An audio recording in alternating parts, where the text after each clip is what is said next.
Okay, substance-induced manias, says 95% have bipolar if they meet full criteria for mania. Then if you follow them, if they stop using the substance, 95% of them will continue to be manic for months, okay? Only 5% that meet criteria for mania is solely due to the drug of abuse. And typically, the drugs that cause this are methamphetamine, cocaine, and antidepressants.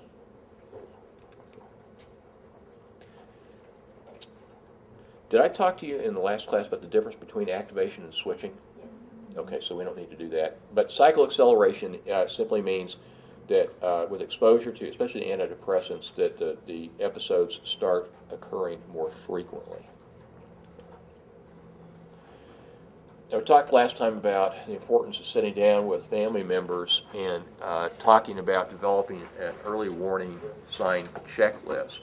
In addition, this appears to be the most common early warning of starting to move in the direction of hypomania or mania, and that is racing thoughts that prevent the ability to fall asleep.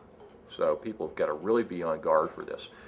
Occasionally, you're going to have people that say, well, I'm just not going to take this medicine. I'm going to try to do it without. Well, I would have to say to them, it's almost impossible to survive with bipolar without medications. You know what?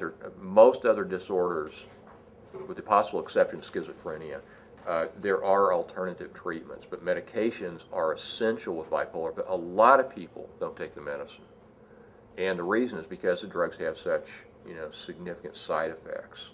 But if somebody says, no, well, I'm just not going to do it, I say, okay, then for God's sakes, you and your husband or you and your wife have got to be on the lookout for early warning signs. And the best way is to develop their own unique early warning sign list, but also this is probably the most reliable warning sign of impending mania, cycle acceleration. Antidepressants are the most commonly prescribed drugs in the United States for bipolar disorder patients. Now, what's that about? Given everything we've been talking about. Because primary care, misdiagnosis is extraordinarily common, and lots of people get exposed to antidepressants. So it shouldn't be, but if you just take a look at patterns of practice, a lot of these people are giving it. And let me one more comment, and I'll get to your question. I swear to God, I continue to see this: psychiatrists treating people with bipolar disorder with an antidepressant and an anti-manic agent like lithium, thinking that if you give the anti-manic, it provides a safety net. Now, the truth is, it reduces the frequency of switching, okay? But it's not zero. And the most recent large-scale studies show that antidepressants just don't work. So my guess is a lot of you are going to see people who are being treated by a psychiatrist who is still putting an antidepressant on board. And that is just simply not supported by the best research, at least current research. Yeah, let me mention a couple things, okay? First off, if you look at what consequences occur if you use an antidepressant with somebody with bipolar disorder, the most common consequence is doesn't work. Okay, so there's some truth to that. That occurs more often than switching, but switching absolutely occurs. I mean, you get any psychiatric textbook, and it'll say that. I don't know where this person's coming from, and if you have somebody who truly has bipolar and they're told that they won't have to take the medicine for the rest of their life, that person, I think it's malpractice. I really do. I mean, there's a whole lot of room for differences of opinion about which medicine to use and that kind of stuff, and nobody's got a monopoly on the truth, okay? But there are a few exceptions to that. And I think if you look at, I swear, go out, this could be something for you to do this evening if you're bored. Look at every psychiatric textbook you can find, and it will say the exact same thing. Get on the NIMH website. It'll say the exact, you've got to take it for the rest of your life, and I think that's just wrong. But you're in an awkward position. And a lot of you are going to, I've been in awkward positions too, right? Okay. Of course, if they're a doctor, then they've got to be right, Okay. 23% people with antidepressant exposure have been shown to show cycle acceleration. Now, this is from the NIMH, and this is a life chart. So if everybody could just take a look at this for just a moment. Now, there's two really good ways to use a life chart.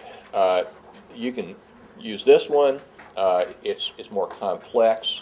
There's places on there to write down things about medication treatment and so forth, but you sit down with a patient and a significant other and try to really map out their history of manic and depressive episodes. A simpler way to do this is just take a legal pad, turn it on its side, draw a timeline, and start walking backwards and try to get information about when they had various episodes, how long they lasted, and what medication they were taking. Now, Fred Goodwin, that I mentioned before in IMH, he said his diagnostic hit rate has practically doubled since about 10 years ago he started doing life charts. He said it's very eye-opening. Okay, because you just say, can you tell me about your history? It's one thing, but if you sit down with a significant other and really map this out, you get a much more clear picture about what's going on. And here's where you can see this kind of stuff happening. It's not unusual when you do a life chart that you'll say, my God, during this 3-year period of time here, it's like twice as many manic and depressive episodes. Why was that the case?